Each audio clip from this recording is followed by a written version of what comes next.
I don't know. You know, it's funny. Everybody thinks the obvious answer would be you want to straighten up their financial lives, but you have to be realistic. You're dealing with an audience of 17 to 70-year-olds in a lot of cases, people with great financial knowledge, people who are neophytes and just starting out in the area. What you're trying to do, I think, is make them think differently about their money.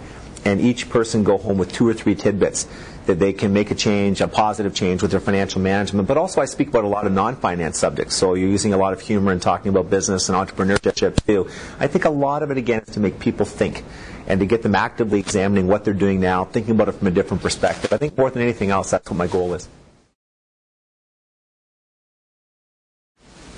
Well, I'd like them to take away a copy of the book, obviously, selfishly, but I think really you're hoping they have a good time, number one. Again, you've only got them for an hour, hour and 15 minutes, hour and a half, and so you're hoping they are entertained, because that's the key way to hook them in and get them thinking, get them looking at positive change. It depends on if it's a financial speech or a non-financial speech, but as I mentioned earlier, if it's a financial speech, I'm hoping that there's 2 or 3 things in there they can apply to their own situation. They now know whether to emphasize a TFSA or an RSP, whether debt pay down is better than the others, etc., that type of thing. On a non-financial speech, I deal a lot with entrepreneurs.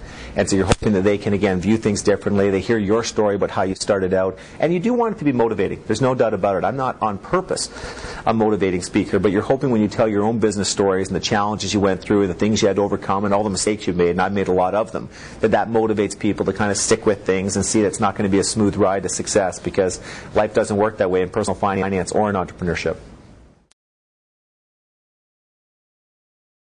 You know, I can honestly say I love all audiences. I've never had a really bad audience in 2,000 and something speeches, and I mean that. I love farmers, though. I really do. I speak a tremendous amount for the agricultural industry, and I've enjoyed it immensely. They don't like bull.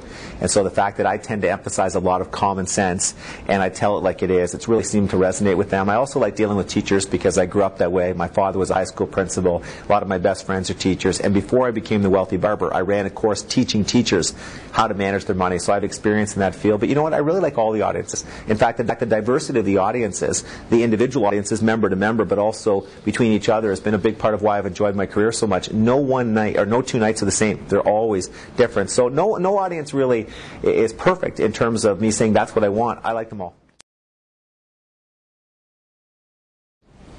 Again, it depends on whether it's a financial speech or a non-financial speech, how you customize and what you do. Sometimes they want you weaving in themes of their industry if they're dealing with some financial challenges. Obviously, you're speaking about different subject matter if it's on entrepreneurism as opposed to on personal finance. On the personal finance, one of the key ingredients is the average age.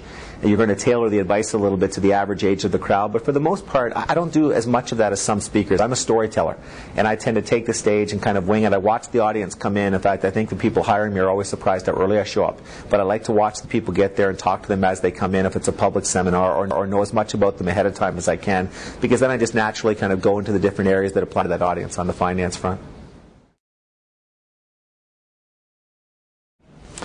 Well, you know, I've been so lucky in my career. I've enjoyed so many of them, but I spoke at Carnegie Hall once when I was first starting out, and that was a big deal. I mean, I got a big kick out of that. My mom and dad got a big kick out of that. That was a lot of fun. I've had a few incidents happen that, of course, are very memorable. I spoke once to 700 or 800 people in Brockville, and there was no mic.